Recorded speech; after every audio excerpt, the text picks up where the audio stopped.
Hello friends, inspire video lecture सीरीजमध्ये आज आपलं पुन्हा एकदा स्वागत आहे. विद्यार्थी मित्रांनो, आजच्या व्हिडिओ लेक्चरमध्ये आपण भारतीय राज्यघटना म्हणजेच इंडियन पॉलिटीचा अभ्यास करणार आहोत. तर मित्रांनो, आज आपण पाहणार आहोत election process of Indian president.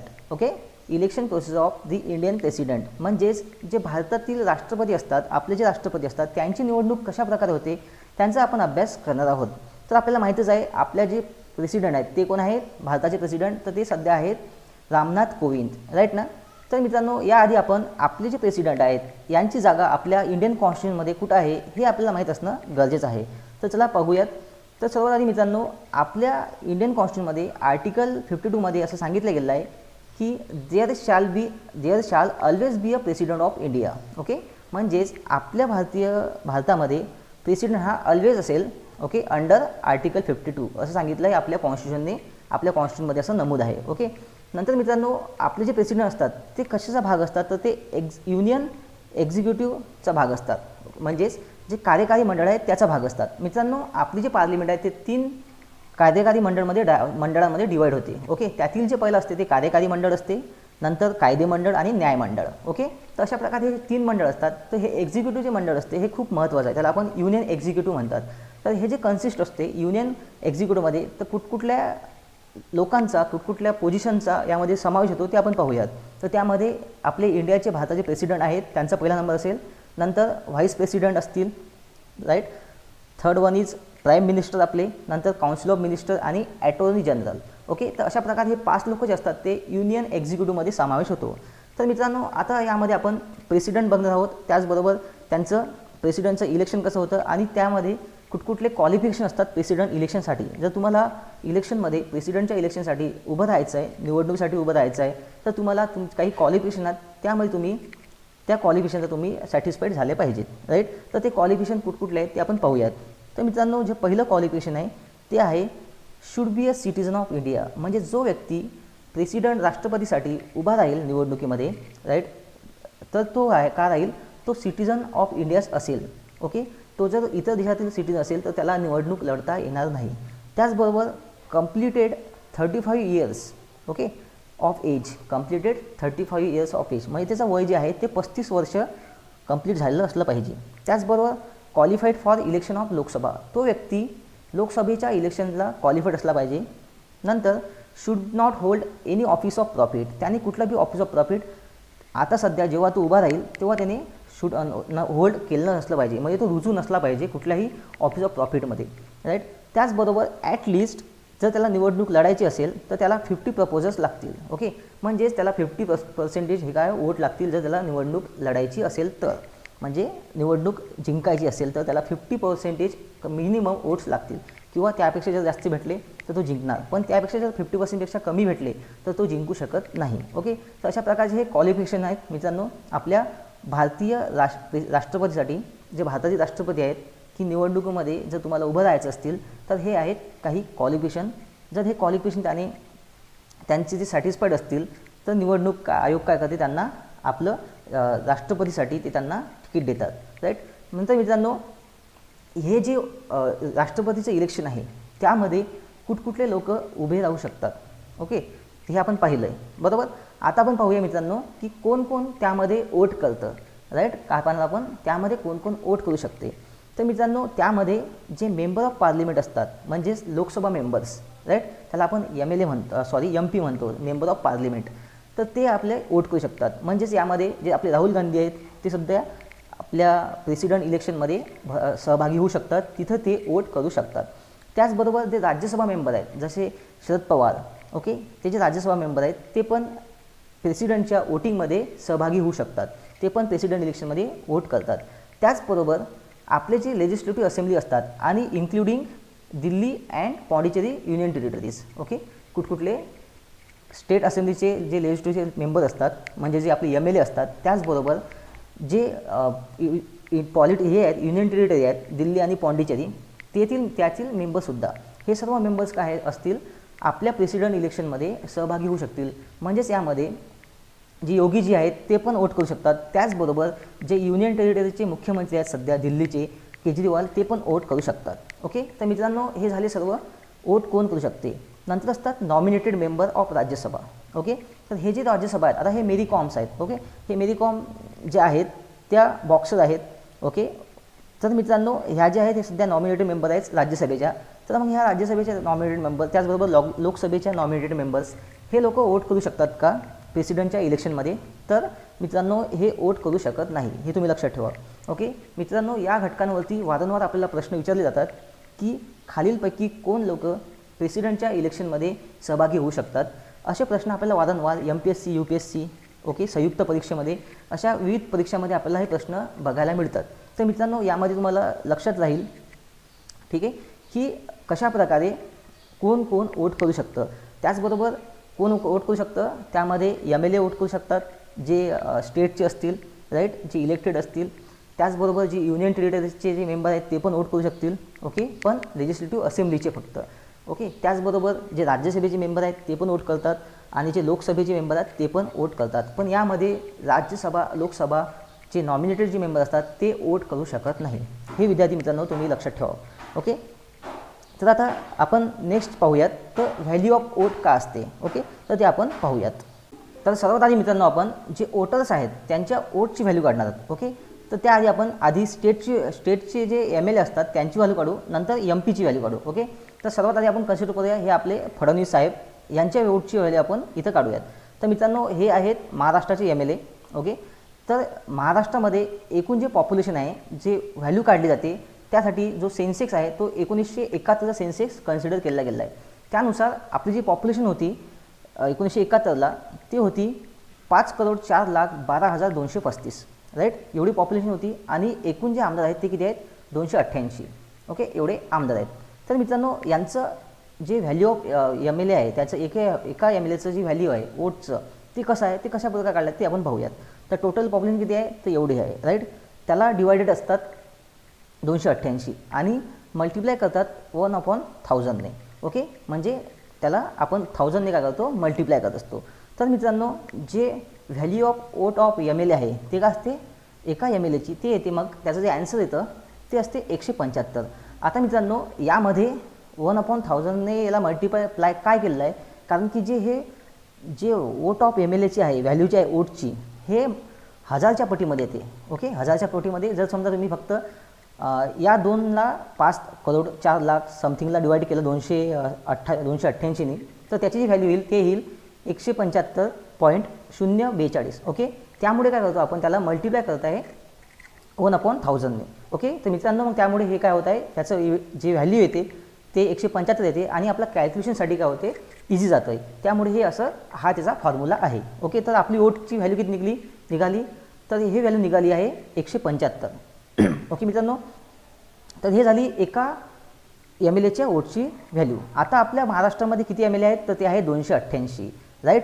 मग टोटल आपल्या स्टेटचे जे MLA आहेत त्यांची व्हॅल्यू किती होईल ते होणार आहे मित्रांनो 50,400 राईट. हे झाले आपल्या महाराष्ट्र स्टेटच्या MLAच्या वोटरची व्हॅल्यूज. ओके, जे की प्रेसिडेंट इलेक्शनमध्ये सहभागी होणार आहेत राईट. मित्रांनो लक्षात येतं आहे. मित्रांनो इथे मी तुम्हाला खूप साध्या पद्धतीने समजून सांगतो आहे. जर तुम्ही कुठल्याही बुकमध्ये जर वाचायचा प्रयत्न केला तर तिथं खूप किचकट पद्धतीने समजून सांगितलं आहे आणि ते लक्षात येत नाही. पण इथे मी तुम्हाला एकदम सोप्या भाषेत सोप्या पद्धतीने समजून सांगायचा प्रयत्न करतो आहे, तर तुम्ही हे लक्ष देऊन बघा. तर मित्रांनो आता जे टोटल व्हॅल्यू ऑफ MLA आहे आपल्या महाराष्ट्राची ओके ती किती निघाली तर निघाली आहे 50,400 राईट. आता आपल्या भारतामध्ये जर बघितलं ऑल ऑफ द स्टेट आणि युनियन टेरिटरीज त्यांची जर व्हॅल्यू बघितली तर ते येतं आहे 5,49,474. किती येते ते 5,49,474 हे येते total value of votes of MLA of all this state and union territories. Okay, सध्या परिस्थिती किती युनियन टेरिटरीज आहेत आणि स्टेट आहेत सध्या जर आपण बघायचं म्हटलं आपण तर ते किती आहेत तर ते आहेत त्यामध्ये बघितलं तर 28 सध्या स्टेट आहेत आणि 8 युनियन टेरिटरीज आहेत राईट. जे UTs आहेत ते किती आहेत 8 आहेत सध्या आणि 28 स्टेट आहेत. आधी काय होतं म्हणजे जेव्हा तेलंगणा फॉर्म झालं तेव्हा काय होतं तेव्हा 29 स्टेट होते आणि 7 युनियन टेरिटरीज होत्या राईट. नंतर काय झालं की नंतर जे आपलं 370 आहे ते स्क्रॅप करण्यात आलं आणि जे जम्मू काश्मीर आहे त्याला 2 युनियन टेरिटरीजमध्ये त्याचं विभाजन करण्यात आलं. एक युनियन टेरिटरीज आहे ती झाली जम्मू आणि काश्मीर आणि दुसरी आहे लडाख राईट. मग झाले स्टेट किती झाले 28 राईट ना, कारण की आधी किती होते 29 होते आणि युनियन टेरिटरीज किती होते आधी होत्या 7, पण त्या 7मधील आणि हे 2 वाढल्या नंतर झाले 9. पण यामध्ये काय होतं, जे दादर नगर हवेली आणि दीव दमण आहे यांना मर्ज केलं आणि त्याची एक युनियन टेरिटरी बनवण्यात आली. म्हणजेच आता 8 युनियन टेरिटरीज आहेत, म्हणजे 8 UTs आहेत आणि 28 स्टेट आहेत. ओके, तर हे पण मित्रांनो तुम्ही लक्षात ठेवा, करंट अफेअर्सनुसार तुम्हाला यावरती पण क्वेश्चन्स येऊ शकतात. तर जे total value of vote of MLA आहे ऑल दी स्टेटची किती येते 5,49,474. ओके मित्रांनो, तर यावरती मग आपल्याला प्रश्न कसा येऊ शकतो की कुठल्या स्टेटच्या MLAची व्हॅल्यू मॅक्झिमम आहे, मे बी असा क्वेश्चन येऊ शकतो आपल्याला. तर कुठल्या आहे, तर ते आहे उत्तर प्रदेश. त्यांच्या वोटची व्हॅल्यू किती आहे एका MLAच्या 208 राईट ना. आणि सर्वात जर कमी म्हटलं तर तो आहे सिक्कीम, त्याच्या MLAची जी व्हॅल्यू आहे ते फक्त 7 आहे. ओके, आता मित्रांनो हे झालं सर्व वोट ऑफ MLA. सर्व जे वोट ऑफ MLA आपल्या ऑल द स्टेटचे ती किती आहेत, ती आहेत 5,49,474 राईट. पण मित्रांनो एखाद्या वेळेस समजा असं असेल की जे स्टेट आहे ते फंक्शन्समध्ये नाही आहेत, म्हणजे तिथं प्रेसिडेंट रूल्स वगैरे आहेत, तर तेव्हा काय होणार की तेव्हा ते लोक वोट करणार का, त्यातील जे MLA आहेत आमदार आहेत ते वोट करणार का. तर हो, ते काय करू शकतात, ते वोट करू शकतात जर विधानसभा कार्यरत नसेल तरी पण. ओके, तर मग असं कधी झालं आहे का, तर हो झालेलं आहे. 1967ला राजस्थानमध्ये म्हणजे RGमध्ये काय झालेलं आहे, राजस्थानमध्ये असं हे झालेलं आहे की तेव्हा तिथली जी राजस्थानमध्ये विधानसभा होती ती कार्यरत नव्हती, तरी पण तिथल्या आमदारांनी काय केलं आहे, वोट केलं आहे राष्ट्रपतीच्या इलेक्शनमध्ये. ओके, तर अशा प्रकारे मित्रांनो आपली जी वोट आहे टोटल व्हॅल्यू आपण काढलेली आहे आपल्या वोटची आपल्या स्टेटची, तर ते निघते 5,49,474. आता आपण काढूयात जे व्हॅल्यू काढूयात ते आता MPचीच व्हॅल्यू काढूयात. ओके, MP म्हणजे आपले मेंबर ऑफ पार्लिमेंट्स. तर मित्रांनो आता आपल्याला माहीत आहे की लोकसभेचे मेंबर्स किती असतात, तर लोकसभेचे मेंबर जे असतात ते असतात 545 राईट ना.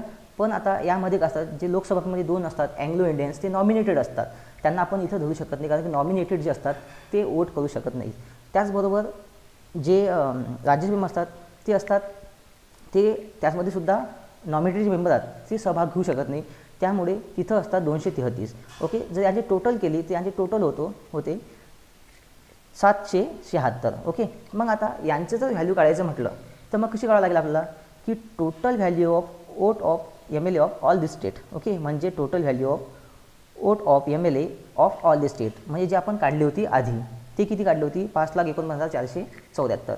त्याला काय करावं लागेल आपल्याला, टोटल जे सीट आहेत पार्लिमेंटच्या राज्यसभा आणि लोकसभेच्या दोन्ही मिळून त्याने त्याला डिवाईड करावं लागेल आणि डिवाईड करून काय करावं लागेल, त्याचं जे आन्सर येईल ते येईल 708. म्हणजे 708 का झाली, एका MLAच्या वोटची व्हॅल्यू झाली. ओके, 708 का झाली, सॉरी एका MPच्या 708 का होईल, एका MPच्या वोटची व्हॅल्यू असेल. म्हणजे total value of vote of all MPज, म्हणजे ऑल MPज म्हटलं किती आहे ऑल MPज, तर ते आहेत 776 राईट ना.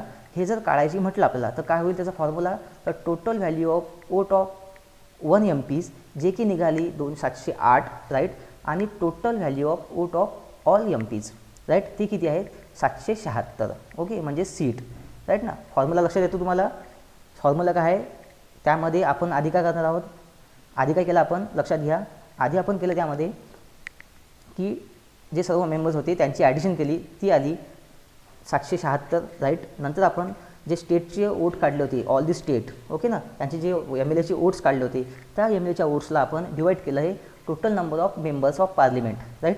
त्या मेंबर ऑफ पार्लिमेंटचे जे वोट काढलं आपण त्याला आपले भेटले आहे एका MPच्या वोटची व्हॅल्यू जे की आहे 708.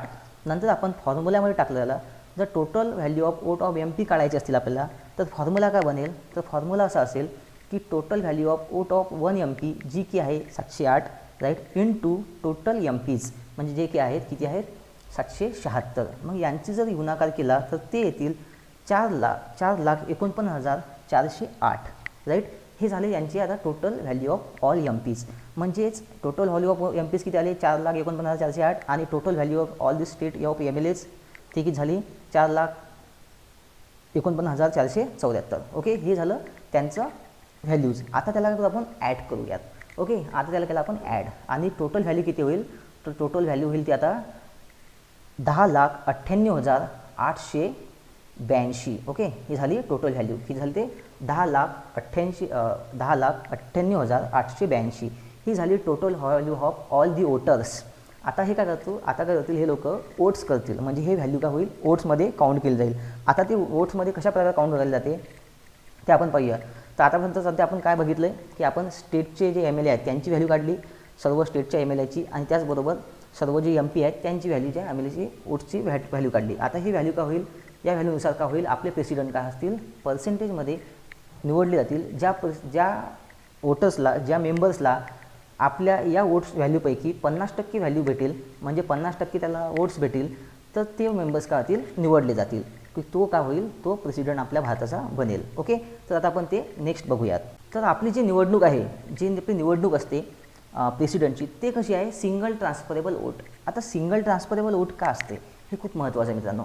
खूप लोकांना इथं खूप कन्फ्युजन होतं, पण आपण अत्यंत साध्या सोप्या भाषेमध्ये इथं समजून सांगण्याचा मी तुम्हाला प्रयत्न करतो आहे की सिंगल ट्रान्सफरेबल वोट का असते, की काय असतो, एक जो व्यक्ती असतो आणि 4 जर व्यक्ती निवडणुकीमध्ये उभे राहिले असतील, राईट, तर तो जो व्यक्ती आहे, एक व्यक्ती हा 4ही लोकांना वोट देतो. काय करतो, 4ही लोकांना वोट देतो.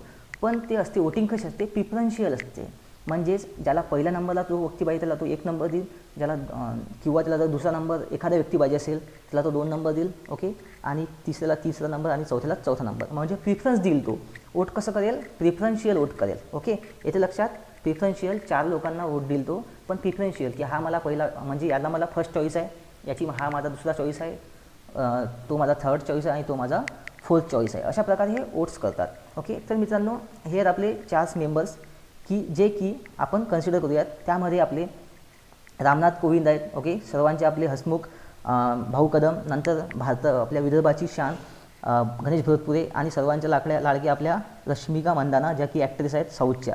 ओके, यांना आपण, आता हे मी तुम्हाला का लक्षात हे का घेतलं, मी असे फोटो का घेतले, कारण की तुम्हाला हे लक्षात येतील, राईट ना. कारण की जर असे आपण बघितले, आपण जसं जे आपल्याला लोक आवडतात ते जर बघितले, किंवा जे आपल्याला हसवतात, जे आपल्या संपर्कामध्ये येतात सतत, तर ते आपण बघितले किंवा त्यांच्यावरून आपण उदाहरणं गेलं तर आपल्याला काय होतात, ते उदाहरणं लक्षात राहतात. ओके, त्यासाठी आपण हे एक्झाम्पल्स बघितलेले आहेत. तर मित्रांनो आता यांना आपण कन्सिडर करूयात की हे जे वोट्स आहेत, यांना हे वोट्स कसे पडलेले आहेत. तर यांना हे 40% वोट्स रामनाथ कोविंद साहेब यांना पडले, नंतर भाऊ कदम यांना 12% वोट पडले, राईट. नंतर 30% वोट जे आहेत ते आहेत गणेश भरतपुरे यांना पडले, आणि यांना पडले आहेत जे रश्मिका आहे त्यांना पडले 18% वोट. ओके, मग आता त्यांचं काय प्रिफरन्शियल, त्यांचा नंबर काय येईल, तर रामनाथ कोविंद यांचा 1 नंबर येईल, दुसरा नंबर कोणाचा येईल तर गणेश भरतपुरेचा, आणि थर्ड नंबर येईल रश्मिका मंदानाचा, आणि फोर्थ येईल आपल्या भाऊ कदमचा. तर मित्रांनो अशा प्रकारे हे आपण काय केलं, त्यांना वोट मिळाले आहेत, सिंगल ट्रान्सफरेबल त्यांचं वोटिंग झालेलं आहे.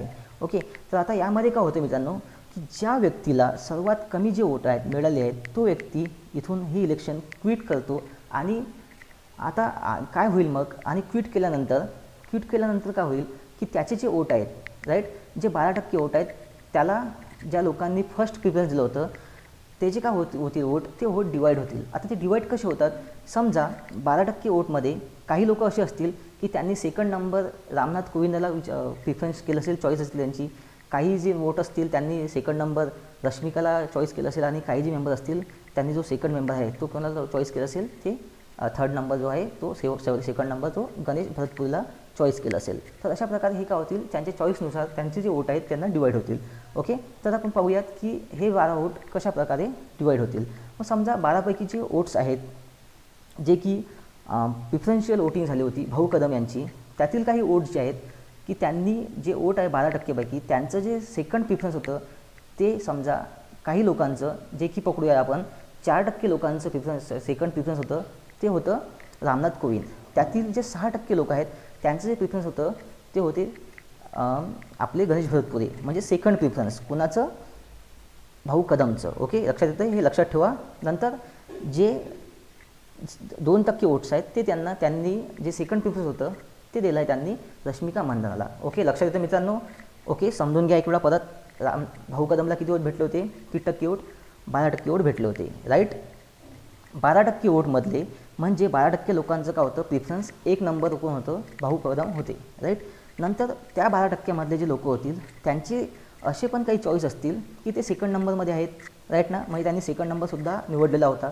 मग त्या 12%मधील 4% लोकांनी जो सेकंड नंबर चॉईस होतं त्यांचं ते होते रामनाथ कोविंद. नंतर 6% लोकांचे जे चॉईस होतं सेकंड ते होतं भरत गणेश पुरे, आणि जे शेवटचे असतील म्हणजे 2% उरलेले असतील त्यांचं जे सेकंड नंबर चॉईस असतील ते कोण असतील तर ते हे असतील रश्मिका मंदाना. ओके, तर अशा प्रकारे हे वोट का होतात परत डिवाईड होतात. म्हणजे आता काय झालं आहे की 1 नंबरला कोण आहेत, रामनाथ कोविंद आहेत 44 वोटवरती. नंतर 36% वोटवरती कोण आहेत, आपले भरत गणेश पुरे. नंतर आणि 3rd नंबरला कोण आहेत, तर 3rd नंबरला आहेत रश्मिका मंदाना. आता काय होतील, आता यामध्ये आता रश्मिका मंदानाला माहीत आहे की आपण इथं हारणार आहोत, मग आपल्याला करावं लागेल, क्विट करावं लागेल. ही जी निवडणूक आहे ही याला सोडावी लागतील. ओके, मग सेम प्रोसेस का होईल, सेम होईल, कारण की जे रश्मिका मंदानाला जे मिळालेले वोट आहेत ते पण सध्या काय होतील, आता डिवाईड होतील या दोघांमध्ये. तर ते आपण आता नेक्स्ट पाहूयात. तर मित्रांनो, इथं आपण बघू शकतो की सर्वात जे कमी वोट आहे त्याला काय क्विट करावं लागेल. आणि त्याचबरोबर कुणालाही 50% वोट आहेत का, कोणालाही 50% वोट मिळाले का प्रेसिडेंट इलेक्शनसाठी. काय आहे, जर तुम्हाला प्रेसिडेंट बनायचं असेल तर 50% तुम्हाला वोट पाहिजे किंवा त्यापेक्षा जास्त पाहिजे, राईट. कुणालाही 50%च्या पेक्षा वोट जास्त मिळालेले नाही आहेत. ओके ना, मग यामध्ये कोणी पण सध्या प्रेसिडेंट होऊ शकत नाही. मग या परिस्थितीमध्ये काय होते की ह्या ज्या मॅडम आहेत रश्मिका मॅडम, हे काय करतील, ट्विट करतील आणि त्यांचे जे वोट आहेत त्यांना जे 20% वोट मिळाले आहेत, ओके, त्या 20% वोटमधील असे काही वोट्स असतील की त्या वोट्सचं काही जे सेकंड प्रेफरन्स आहेत, राईट ना, ते त्यातले काही सेकंड प्रेफरन्सवाले वोट जे आहेत ते यांना जातील, रामनाथ कोविंद सरांना. आणि काही जे वोट आहेत ते कुठे जातील, ते भरत गणेश पुरेला यांना जातील. ओके, लक्षात येतं आहे. म्हणजेच जे 20% वोट आहेत त्यातील जे पहिलं प्रेफरन्स होतं ते कोण होतं, त्यांचं प्रेफरन्स होतं स्मृती रश्मिका मंदाना, हे त्यांचं प्रेफरन्स होतं. तर या मॅडमला काय झालं आहे, पहिला नंबर त्यांनी 20% लोकांनी निवडला होता. पण त्यातील काही जे लोक असे असतील की त्यांनी सेकंड नंबर रामनाथ कोविंदला निवडलं असेल आणि सेकंड नंबर असे काही लोक असतील की त्यांनी गणेश भरत पुरेला निवडलं असेल. मग आता हे लोक किती हे आपण बघूयात. ओके, तर समजा रामनाथ कोविंदला आता यांची डिवाईड वोट का होतील, डिवाईड होतील. म्हणजे आता जे रश्मिका मंदानामधील जे काही लोक होते तर आपण कन्सिडर होतं की 60% लोक असे होते की त्यांचं सेकंड प्रिफरन्स होतं, ओके, की ते त्यांनी निवडलं होतं रामनाथ कोविंद सर यांना. आणि जे 13% लोक होते मग ते काय होतील, 60% नंतर समजा वोट भेटले तर किती होतील त्यांचे वोट, 51% त्यांचे वोट होतील, राईट. आणि 13% लोक असे होते की त्यांचं जे प्रिफरन्स होतं सेकंड प्रिफरन्स, ओके, की ते होते गणेश भरत पुरे. ओके, मग त्यांचे वोटची संख्या किती येईल, ते होतील 49. तर मित्रांनो, अशा प्रकारे ही रश्मिका मंदानाचं वोट सध्या काय होतील, डिवाईड होतील. आणि हे काय होतील, हे आपल्या या इलेक्शनमधून क्विट करतील, राईट. मग आता हे अशा प्रकारे हे इलेक्शन सोडून देतील. आणि मग काय होईल, आपल्याला बघावं लागेल की दोन्हीपैकी कोणाला 50%पेक्षा वोट जास्त मिळालेलं आहे. तर इथं बघू शकतो आपण की जे भरत गणेश पुरे आहेत यांना किती टक्के वोट मिळाले आहेत, यांना भेटले आहेत 49%, म्हणजे यांचे 50%च्या वर नाही आहेत. त्याचबरोबर जे आपले रामनाथ कोविंद सर आहेत त्यांना किती वोट मिळालं आहे, तर त्यांना मिळालं आहे 51% वोट. ओके, म्हणजे आपल्या इलेक्शनसाठी किती वोट पाहिजे, म्हणजे तुम्हाला जर प्रेसिडेंट व्हायचं असेल तर तुम्हाला 50%पेक्षा वोट पाहिजे. आणि रामनाथ कोविंद सरांना 51% वोट आहे आणि हे इथं निवडणूक जिंकलेले आहेत असं आपण घोषित करतो. कारण की जे भरत गणेश पुरे सर आहेत त्यांना फक्त 1-2 वोट्सने ते काय आहेत, इथं 2% वोट्सने काय आहे ते हरलेले आहेत. तर मित्रांनो, अशा प्रकारे हे असते आपलं निवडणूक प्रेसिडेंटची. आणि सिंगल ट्रान्सफरेबल वोट. ओके, तर इथं आपल्याला कोण जिंकलेले आहेत, तर इथं आपले प्रेसिडेंट झालेले आहेत रामनाथ कोविंद सर, ओके, जे की आपल्या भारताचे सध्या 14वे प्रेसिडेंट ऑफ इंडिया आहेत, 14वे राष्ट्रपती आहेत आपल्या भारताचे सध्या. ओके, तर मित्रांनो, अशा प्रकारे सिंगल ट्रान्सफरेबल वोटनुसार वोटिंग होत असते. आय होप मित्रांनो की तुम्हाला सिंगल ट्रान्सफरेबल वोट म्हणजे काय ते समजलं असेल. त्याचबरोबर जर तुम्हाला लक्षात नसेल आलं तर व्यवस्थित बघा, ओके, तुम्हाला ते नक्कीच लक्षात येऊन जाईल. तर मित्रांनो, अशा प्रकारे आपण इथं जे कशाप्रकारे प्रोसेस असते प्रेसिडेंट ऑफ इलेक्शनची ते पाहिलं आहे. नंतर vote of state, all the state त्यांचं व्हॅल्यू का असते. नंतर जे मेंबर असतात पार्लिमेंटचे त्यांच्या वोटचं व्हॅल्यू का असते. अशा प्रकारे त्यांनी आपण कंबाईन केले आणि जे वोट आहेत त्यापैकी जे 50% वोटपेक्षा जास्त ज्या व्यक्तीला भेटतील तो का होतो, तो व्यक्ती आपला भारताचा प्रेसिडेंट हा बनतो. तर अशा प्रकारे हे वोटची निवडणूक जे आहेत, जे प्रेसिडेंटचे इलेक्शन्स आहेत ते आपण इथे बघितले आहे मित्रांनो. ओके मित्रांनो, तर आता हे मित्रांनो आय होप्स की तुम्हाला व्यवस्थितपणे लक्षात आलं असेल आणि तुम्हाला आता नक्कीच समजलं असेल की आपल्या आपल्या प्रेसिडेंटची इलेक्शन्स कशा प्रकारे होते. ओके, मला असं खात्री आहे की तुम्हाला हे नक्की आता लक्षात आलं असेल आणि तुम्हाला त्यामध्ये काहीच डाऊट नसेल की कशा प्रकारे हे त्यांचे इलेक्शन होतात. ओके, तर मित्रांनो, जर तुम्हाला याबद्दल आणखी काही प्रश्न असतील, डाऊट असतील तर आपल्या यूट्यूब चॅनलच्या कमेंट बॉक्समध्ये तुम्ही मला प्रश्न विचारा, मी तुम्हाला तिथं ॲन्सर करेल. ओके, तर मित्रांनो, आजच्या लेक्चरमध्ये आपण इथंच थांबूयात. पुढील लेक्चरमध्ये पुन्हा भेटूयात. तोपर्यंत धन्यवाद. Thank you so much for watching this video. Subscribe our channel, like and share our videos, and you can follow us on Facebook, Instagram and Telegram also. Thank you so much once again.